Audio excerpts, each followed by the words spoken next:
이제 오늘부터는 우리가 성막을 세심하게 이제 배우도록 하겠습니다. 이 성막은 하나님께서 이스라엘 백성을 애굽에서 해방시키고, 그래서 이제 하나님이 모세를 처음에 부르셨던 산 시내산으로 이제 오게 했습니다. 그러면서 하나님께서 모세를 통해서 40주야 밤낮 40일을 시내산에서 있으면서 하나님의 명령을 받아요. 십계명을 비롯해서 율법을 받습니다. 그리고 또 중요한 것이 하나 있는데, 이 성막을 짓게 해요. 지금 이 사람들이 아직 가나안에 도착하지도 않았을 때인데 뭐가 그렇게 중요하길래 성막을 짓게 하셨을까? 근데 이제 우리가 배우면서 알겠지만은 아주 시시콜콜하게 명령을 내리세요. 뭐 대충 뭐 이렇게 저렇게 저라 그게 아니라 설계도를 만들어 줍니다. 그리고 무슨 재료를 얼마큼 쓸지, 또 규격, 치수를 어떻게 할지, 이런 것들을 아주 세밀하게, 또 색깔도 그냥 사람들이 알아서 그저 이쁘게 멋있게 짓게 하고 그런 게 아니라 그 모든 것을 아주 세밀하게 하나님이 친히 계획하시고 명령하시고, 그래서 이 성막을 짓게 했다고 말해요. 자, 우선은 이 성막이 어떻게 생긴 것이냐, 그 전체적인 장면을 먼저 한번 보는데, 자, 저겁니다. 저거예요. 저건데 여기 무슨 이렇게 울타리 같은 게 있죠? 잘 봐요. 딴 생각하지 말고. 저 울타리 같은 게 있는데, 저 울타리가 있는 것에서부터 저게 성막이에요. 그 다음에 그 사면에 천막들이 있죠. 그게 이제 이스라엘 백성들이 동서남북으로 세 지파씩, 이스라엘이 12지파 아닙니까? 세 지파씩 이렇게 텐트를 치고 성막을 중심으로 생활하는 거예요. 그러다가 이제 저기 저 구름기둥이 있죠? 저 구름기둥이 이렇게 떠서 올라가면 그때는 이제 모든 것을 다 걷어가지고 구름기둥이 하는 쪽으로 이제 가는 겁니다. 종착지가 어디냐? 가나안이죠. 가나안으로 가는 건데, 지금 이제 모양이 이렇게 됐단 말이에요. 우선은 저렇게 울타리가 쳐져 있어요. 울타리가 쳐져 있고, 이게 앞에 뭐 울긋불긋한 그게 있죠? 이게 성막 울타리 문이에요. 최초로 이제 보게 되는 문. 그 성막 울타리 문을 딱 들어가면은 그 뭐가 이렇게 타오르는 게 보이죠? 자, 저게 이제 번제단이라는 겁니다. 따라합시다. 번제단. 그 다음에 이제 그 앞으로 이렇게 지나가면 저 동그랗게만 무슨 그릇 같은 게 보이죠? 저게 다 같이 물두멍. 우리나라 순수한 말이에요. 두몽. 이 커다란 그릇이나 물이 담겨 있는 그릇이라 그러는데, 그 물두몽. 자, 이제 그 다음에 이제 그 네모난 건물이 보이죠? 저게 그야말로 성막입니다. 저게 그야말로 성막인데, 저게 또 울긋불긋한 이렇게 쳐진 막이 보이죠? 저게 이제 성소문이야. 성소문. 그리고 저 이제 네모난 저 건물이 아주 특수한 건물입니다. 기둥들이 세워져 있고, 또 옆에 벽이 서 있는데, 그 기둥들과 벽은 속 안에는 조각목이라는 나무로 되어 있어요. 겉은 순금으로, 100% 순금으로 겉을 싸고 있어요. 그래서 저것을 또 황금의 집이라고 그래. 그래서 자, 그런데 저기 이제 뭐 씌워져 있죠? 이제 천정이 이렇게 씌워져 있는데, 네 겹으로 씌워져 있어요. 네 겹으로. 그게 뭐냐? 이제 이것도 이제 자세하게 이제 알게 됩니다. 자, 그 다음에 단면들을 봅시다.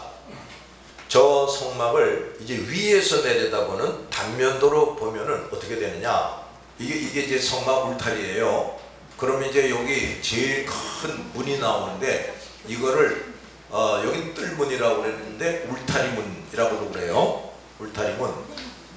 그 다음에 이제 이렇게 들어가자마자 번제단이라는 게 있고, 그 다음에 또 이제 성소에 들어가기 전에 제사장이나 대제사장이 손 발을 씻는 큰 대야 같은 게 있어요. 이걸 울두몽이라고 합니다. 성막인데 이게 성막 본전이죠. 그런데 여기 요 부분을 성소문이라고 합니다. 성소문. 여기를 성소라고 그러고 여기를 지성소라고 그래요. 잘 보고 있죠? 네. 그 다음에 요 성소 안에를 탁 들어가면 왼쪽에 7 금등이 켜져 있는 등잔대가 나옵니다. 이걸 7 금등대라고도 해요. 그 다음에 그 맞은편에 진설병상이라는 게 있어요. 진설병이라는 게 뭐예요? 누룩 없는 빵이지요. 누룩 없는 빵을 12개를 이렇게 그 상 위에다가 올려놓는데 6개씩 2줄로 올려놓습니다.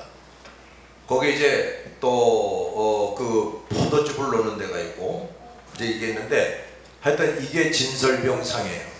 이 등잔대는 그야말로 또 순금으로 만들어져 있어요.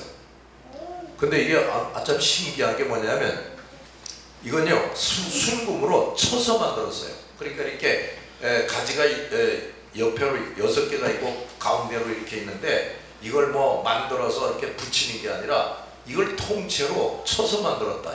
그 다음에 그 속 안에는 또 구멍이 이렇게 나 있어요. 속에.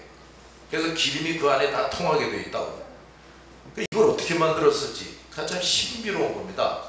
그러니까 그 당시 이걸 만드는, 이 모든 것을 만드는 총책임자가 오홀리아 부살릴이라는 사람인데, 이 사람들이 하나님의 특별한 재능을 받아가지고 그런 놀라운 기술을 가지고 있어요. 그러니까 이런 거예요. 여기 받침대가 있고 가운데가 있고 이렇게 양쪽으로 이렇게 가운데에 연결이 돼가지고 6개씩 해서 7 등잔, 금등잔이에요. 이게 이렇게 켜 있다고. 그러면 이제 여기다가 기름을 부으면 이게 다 통하게 돼 있어요. 이렇게. 동시에. 그래서 저기에 불이 다 켜게 돼 있어요. 이건 항상 켜는 거예요. 이거는 꺼지지 않는 거야. 근데 이 전부가 뭐냐? 금으로 만들었다고요. 그 다음에 이제 여기 우선 미리 보면은 여기 무슨 이렇게 밑에 뭐 이게 나오네. 이게 꽃받침이라고 그러는데, 또 금으로 이렇게 꽃으로 된 받침이 있어요. 그 다음에 이제 여기 연결하는 그 연결 부분이 있고, 또 이 위에도 또 꽃이 또 그렇게 있어요. 여기에.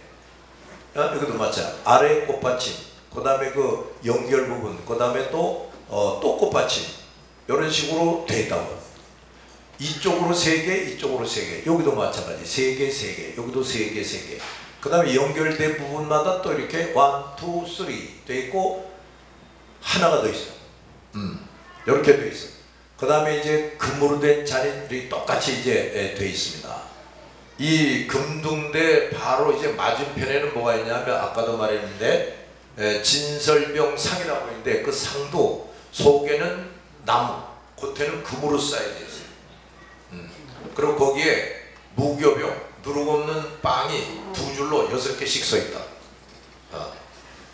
이제 그것도 진설병 상도 그냥 상이 아니라 주변에 이렇게 테두리가 되어 있는데, 거기에 또 뭐 이렇게 손바닥이 이렇게 벌린 것처럼 모서리마다 그런 게 있어요. 그 다음에 이제 더 들어가면 금향단이라는 게 있어요. 금향단이라는 게 있는데, 이것도 역시 마찬가지. 안에는 나무로 되어 있고 겉에는 정금으로 쌓여져 있어요. 이건 뭐냐? 향을 피우는 것이야. 이제 여기 이제 아까 이 번제단에서 이제 제사장이 이 성소로 들어가는데 향로라는 게 있어요. 향로에다가 불을 담아가지고 또 향을 담아가지고 들어갑니다. 그럼 여기에다가 이제 향을 피우는 거예요. 여기서 다시 또 여기는 향만 피우는 곳이에요. 그 다음에 여기 뭐냐? 지성소 휘장인데, 여기를 열고 들어가면 이제 지성소라는 곳입니다. 그 여기 보면 언약궤, 이게 법궤라고 하고, 언약궤라는 게 이게 있어. 이것도 안에는 나무고 겉에는 순금으로 쌓여져 있어요. 여기 이제 이게 뭐야? 예? 이 막대기가 들어가서 옮기게 되어 있는데, 이 법궤는 말이에요. 이 위에 금판대기가 놓여져 있어. 숭모로 된 금판대기. 그런데 여기 이게 천사의 모양으로 이렇게 천사가 날개를 펴고 얼굴은 이 한가운데로 향하고 여기를 이렇게 감싸는 식으로 그룹이라고 그래. 그룹.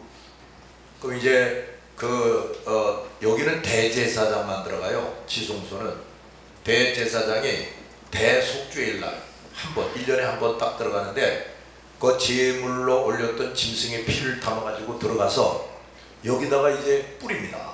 쏟아요, 피를. 그럼 이 피가 이를 주르륵 다 흘러내려 사방으로. 그 밑에는 뭐야? 이 밑에는 땅이에요. 그러니까 이제 이렇게 쭉 흘러내려 땅에도 피가 흘러내리는데 하나님이 그들의 속죄 제물을 받으셨다 하게 되면은 여기는 어떻게 되느냐? 여기는 희한하게 말해요. 불이 있어요. 그래서 여기서 눈부신 광채가 나, 여기는. 근데 여기다가 피를 쏟으면 이 안에서 불이 나와가지고 이 위에 있는 피는 물론이고 이 땅에 흘러진 피까지도 확 태워요. 그게 태워지면 이스라엘 백성들의 죄를 용서한다. 이렇게 되는 거예요. 알았어요? 네. 그리고 여기서 휘황찬란한 이제 빛이 이렇게 불이 감싸고 있고 위에까지 그 불기둥이 이렇게 쫙 그 천막 뚜껑이 들어가야 돼. 그 위에도 불기둥, 밤에는 불기둥, 낮에는 구름기둥으로 하늘 끝까지 이렇게 다 있다고. 근데 여기서부터 하나님의 음성이 들리기를 시작하는 거예요. 이렇게 해라 저렇게 해라 하면서 음성이 들리기를 시작하는 거예요. 근데 그 언약궤 안에는 뭐가 있냐? 모세가 시내산에서 받은 하나님이 직접 쓴 십계명이 써있는 두 돌판이 들어가 있어. 그 다음에 또 만나, 매일 아침마다 이스라엘 백성이 만나를 먹었죠. 그 만나가 금항아리에 이렇게 담겨져 가지고 거기 들어가 있어. 그 다음에 또 아론의 지팡이인데 이게 다 잘려져. 지팡이가 이런 거 아닙니까? 뿌리가 없지요. 근데 여기 싹이 나 있어. 싹이. 그러니까 이 지팡이가 살아있다는 것이지. 이게 무슨 뜻인지를 나중에 다 설명하는데 이 아론의 쌍난 지팡이가 또 이 안에 들어가 있어요. 자, 이게 이제 개괄적으로 성막에 대한 설명인데 이거를 조금 염두에 두고 자, 잘 들으시기 바랍니다. 자, 1절부터 7절을 천천히 읽어봅시다.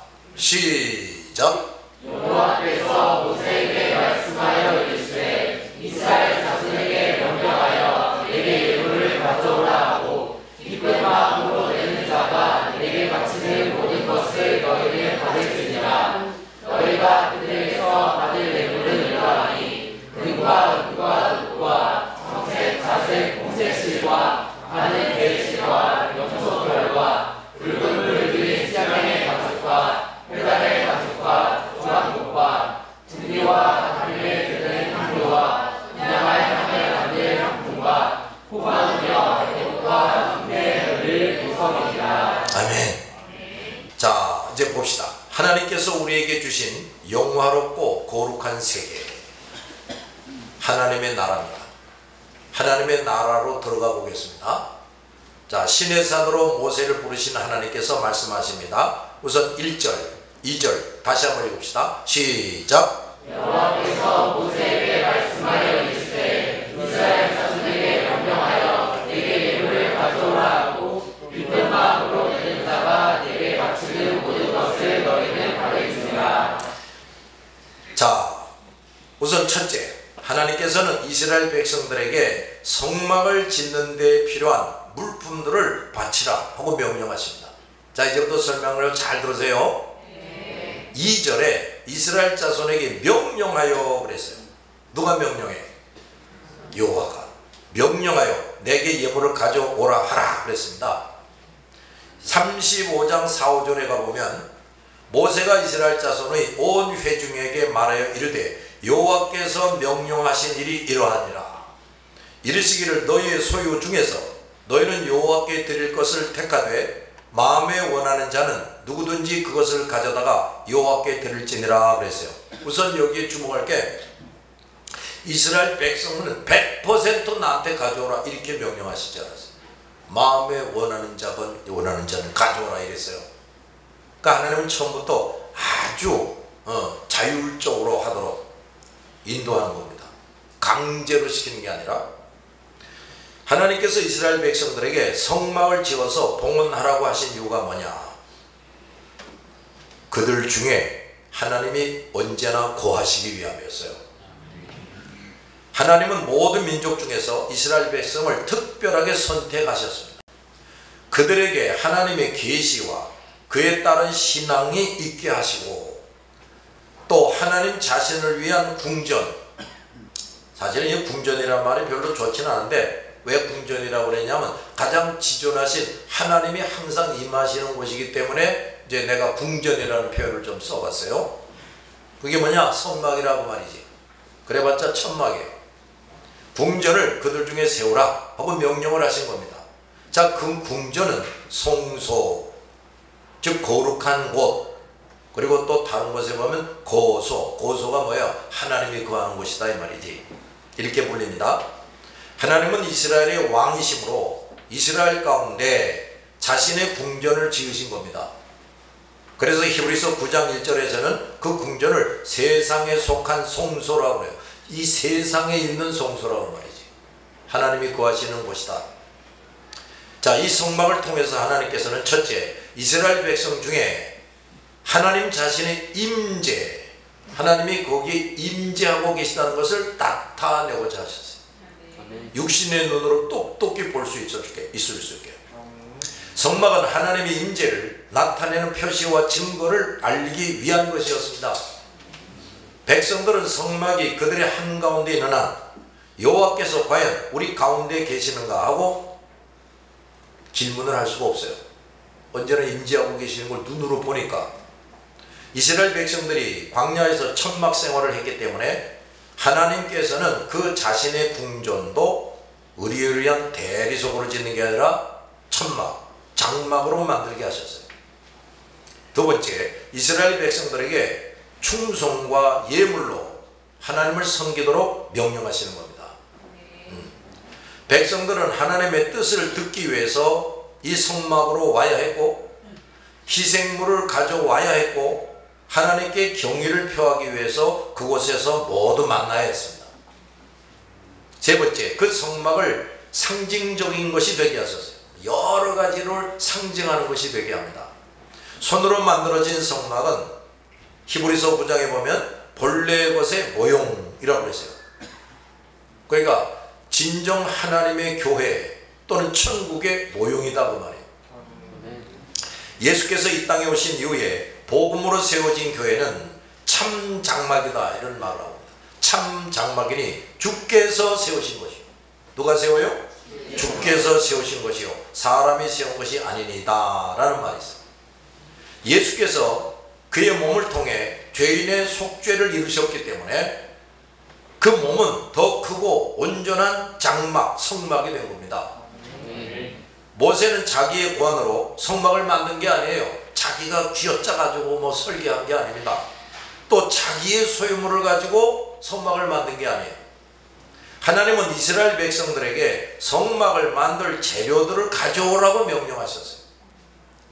그 이유가 뭐냐? 첫째, 이스라엘 백성들을 애굽에서 해방시켜 주시고 애굽인들에게 받은 재물들로서 부유하게 하신 분이 누구냐?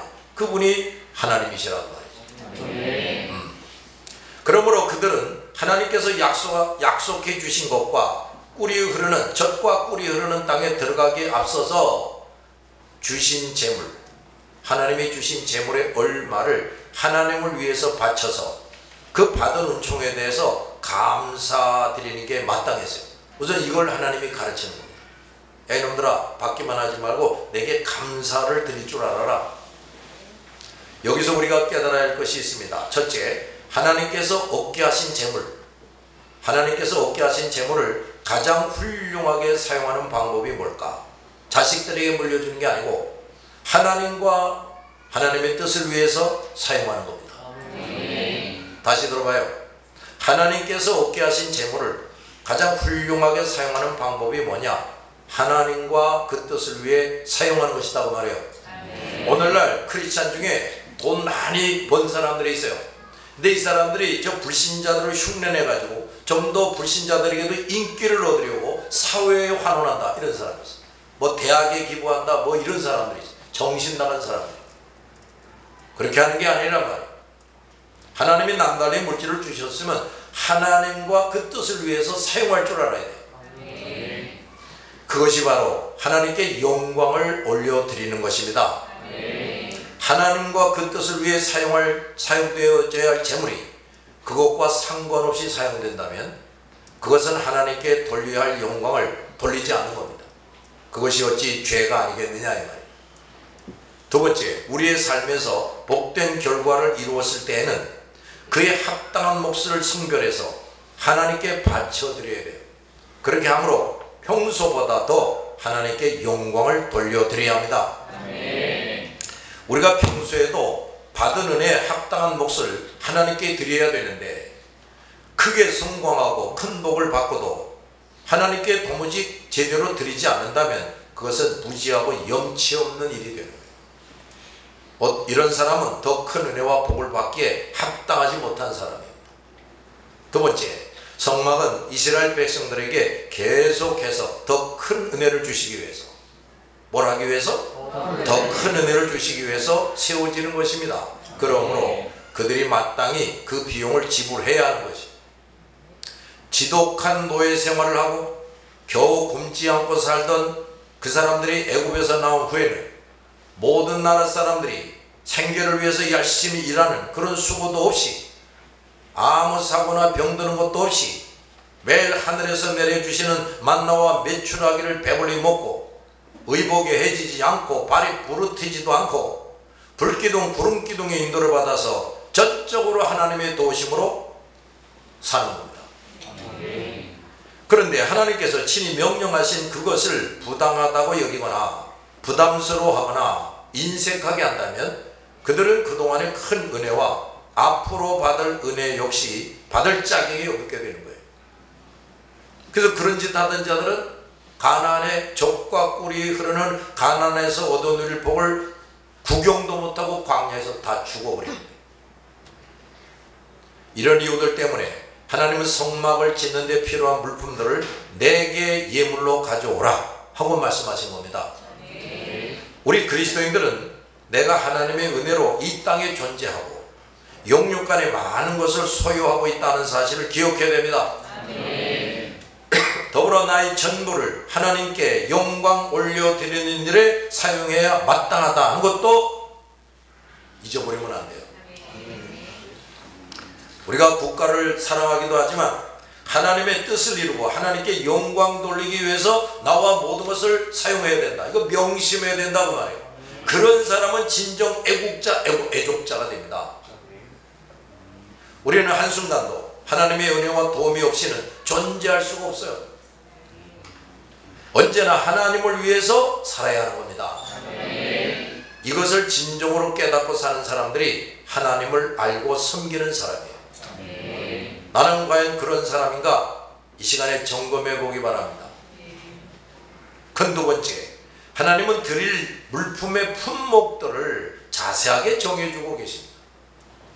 자, 3절에서 7절을 다시 읽어봅시다. 시작. 너희가 그들에게서 받을 예물을 위하니 금과 은과 녹과 청색, 자색, 공색 실과 하늘 개 실과 염소털과 붉은을 들인 수양의 가죽과 해달의 가죽과 조각목과 7절, 6절, 7절.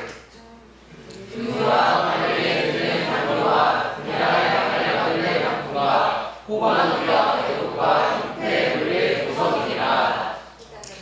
아니 그러면 상당히 세심하죠? 근데 아니 그 노예에서 풀려나와가지고 광야를 돌아다니는 그 사람들에게 과연 이런 것들이 있었겠는가? 있었다고 말이에요. 이거를 다 받아가지고 나오게 합니다. 이스라엘 백성이 금은 보화만 가지고 나오게 하는 게 아니라 무슨 뭐 청색실, 뭐 홍색실, 뭐 무슨 기름 이걸 다 가지고 나오게 했어요. 5절에 해달의 가죽은 뭐냐? 질기고 부드러운 가죽이에요. 그 다음 조각목은 시띠나무로 아카시아 일종이고 아라비아, 애굽 일대에서 많이 자라난다고 합니다. 그 나무의 질이 매우 가볍고 오래간다고 그래요.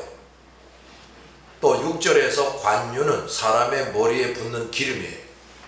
7절을 더 잘 번역하면 대제사장의 예복인 에봇과 흉패의 달 호마노라, 이런 말이 나옵니다. 자, 여기 나오는 말씀과 똑같은 말씀이 35장 5절 이하에도 똑같은 말씀이 나옵니다. 자, 하나님은 이스라엘 백성들이 바칠 것들에 대해서 세부상을 언급하십니다.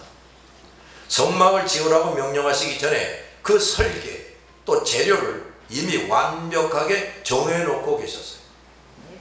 그걸 염두에 두고 애굽에서 나올 때 그걸 다 받아가지고 나오게 한 거예요. 하나님께서 우리에게 명령하신 일 중 단 한 가지도 즉흥적으로 되는 일이 없어요. 하나님은 모든 것을 사전에 세심하고 완벽하게 계획하십니다. 아멘. 그리고 그것에 필요한 모든 것, 사람이든 물질이든 뭐 기술이든 기후든 그 모든 것을 예비하고 이루어 가십니다. 아멘. 하나님은 이스라엘 백성들에게 필요한 모든 것을 주셨어요. 그리고 성막 짓는 일을 명령하시며 그에 필요한 것들을 가져오라고 하신 겁니다. 하나님은 주시지 않은 것을 가져오라고 하시지 않아요. 또 주는 것을 몽땅 다 가져오라고 하지도 않으셨어요. 하나님이 주신 것 중에 일부, 또 그들이 마땅히 하나님께 드릴 몫을 요구하시는 겁니다. 여기엔 쓰지 않았지만 그것도 하나님 앞에 스스로 드리기를 원하는 사람들만 가져오라고 그랬어요. 강제적으로 하게 하는 게 아니에요. 이스라엘 백성들이 성막을 위한 물품들을 너무 많이 가져와서 쓰고도 남게 되니까 모세는 더 이상 가져오지 말라 하고 명령을 내립니다.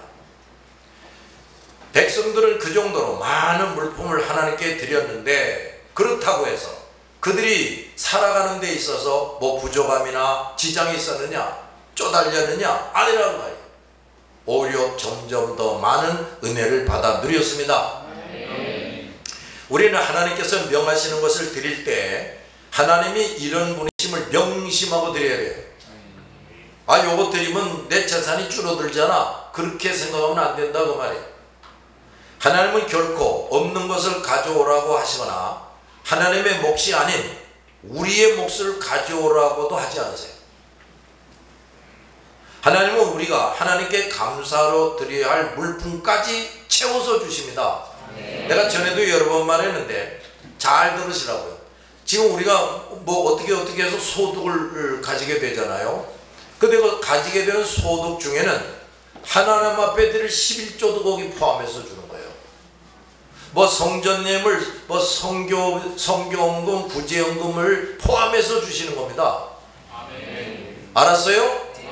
근데 그걸 이미 포함해서 주셨는데 그걸 안 드린다면 이게 어떻게 되는 거예요? 하나님께 드릴 11조를 내가 도둑질해 먹는 거지. 다른 어려움을 당한 사람에게 줘야 될 것을 또 내가 도둑질해 먹는 거지. 이런 죄를 범하는 교인들이 많아요. 하나님은 우리가 하나님께 감사로 드려야 할 물품까지 채워서 주십니다. 하나님과 우리의 사랑의 관계가 잘 유지되게 하시고 더더욱 돈독하게 해주십니다. 따라서 우리가 하나님의 백성으로서 계속해서 은혜를 받아 누리게 해주시는 겁니다. 자신이 가지고 있는 것을 하나님께 드리기를 부담스러워하고 인색해하는 교인들이 있어요. 이 사람들이 그렇게 하는 이유가 뭘까? 하나님을 너무도 모르기 때문이에요. 하나님은 쥐꼬리만 요만큼 주고서 이만큼 달라고 그러시는 하나님인가? 이게 하나님을 잘못 생각하고 있어요. 주지도 않고 달라고 하시는 분처럼 생각하고 있어요. 또 하나님의 몫과 나의 몫을 구분하지 못하고 모든 것이 다 나의 몫이다 하고 여기기 때문에 도둑신보라 말이에요. 도둑신보.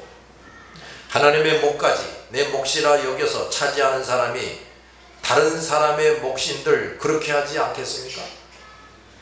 우리는 하나님께 드리는 일을 부당하게 여기거나 인색하게 해서 하나님의 것을 착복하지 않도록 조심해야 됩니다. 많은 교인들이 이것을 제대로 알지 못하고 심지어 제대로 가르쳐주는 선생도 별로 없어요. 오늘날 교회.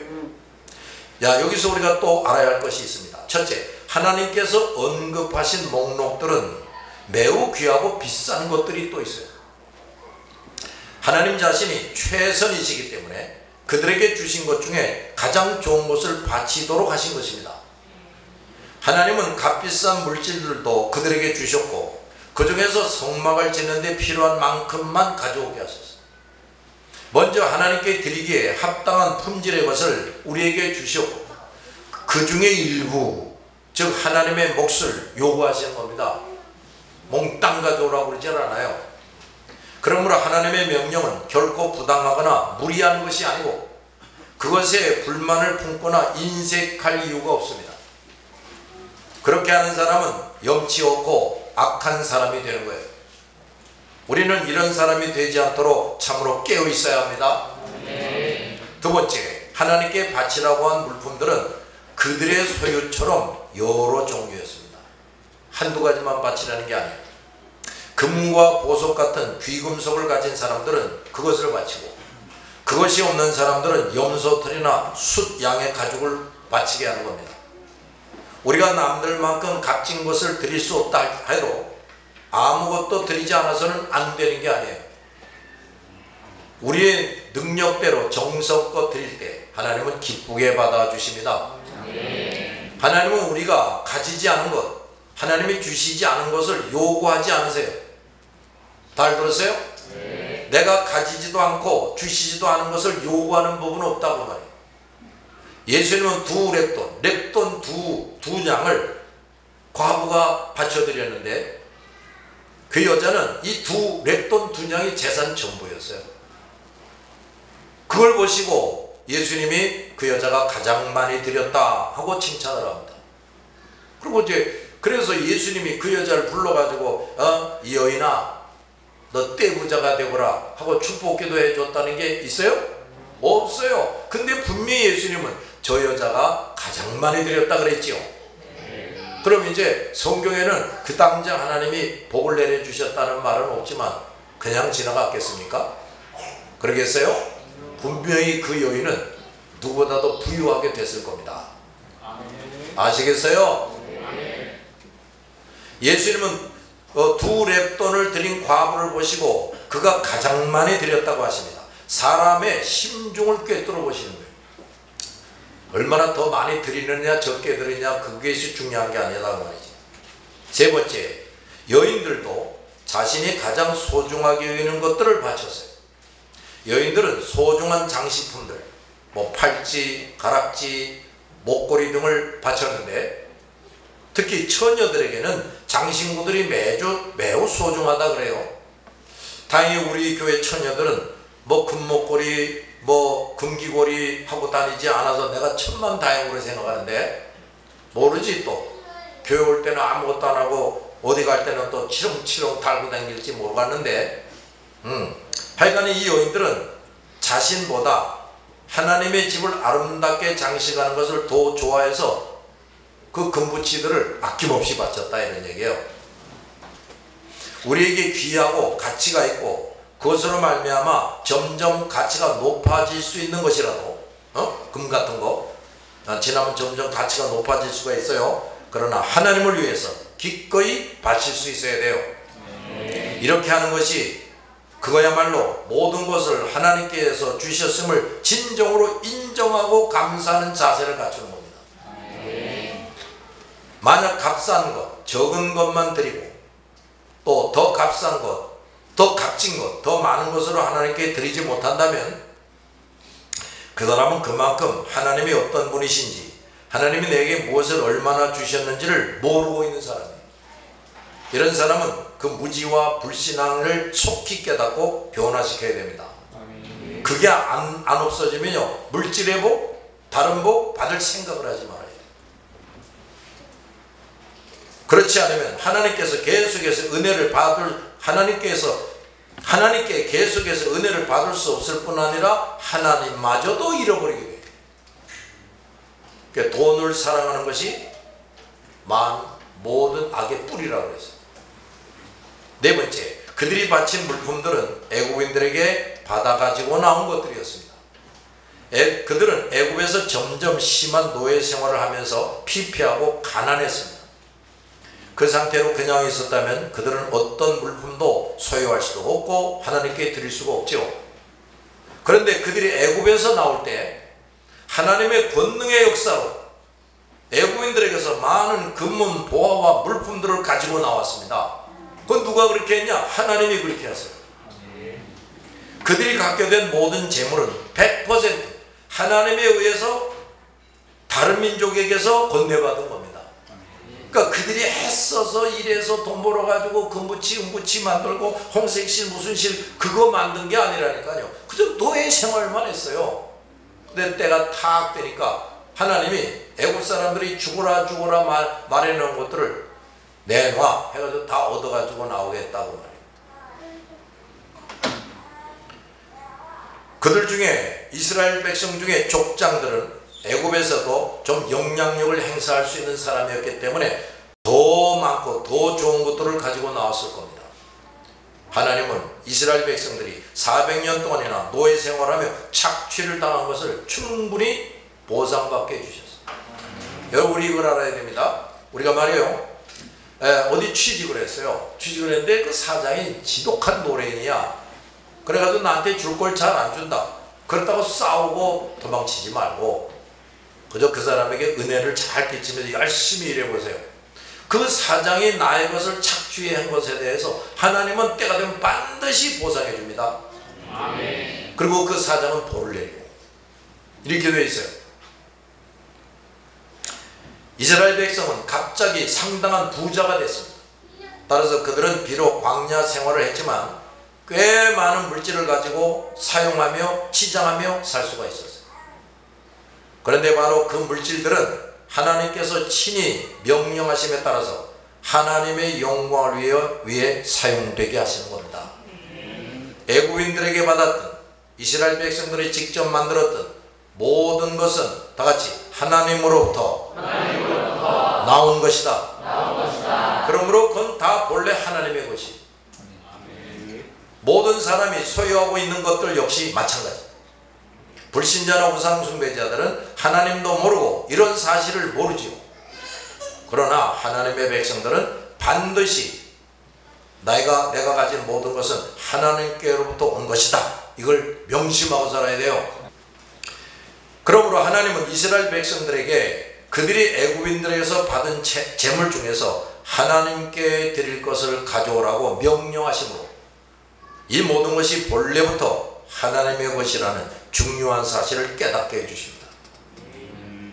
여기서 우리가 다시 알 수 있는 것은 세상 만물이 하나님의 것이므로 하나님은 그 어느 민족 어떤 사람들에게나 하나님의 쓰실 것을 요구하신다는 겁니다.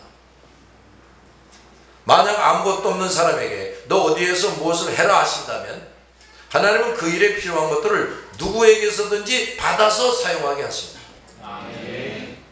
그러므로 우리 하나님의 사람들은 하나님께서 무엇을 하라 하셨을 때 내가 무엇을 가지고 있든지 없든지 순종해야 하는 겁니다.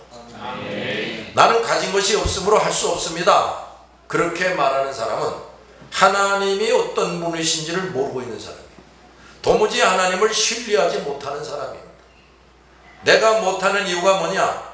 하나님을 알지 못하고 신뢰하지 않기 때문에 못하는 것이지 내 손에 무엇이 없어서 못하는 게 아니라 그 말이에요. 잘 들었습니까? 네. 자, 오늘은 여기까지. 기도합시다.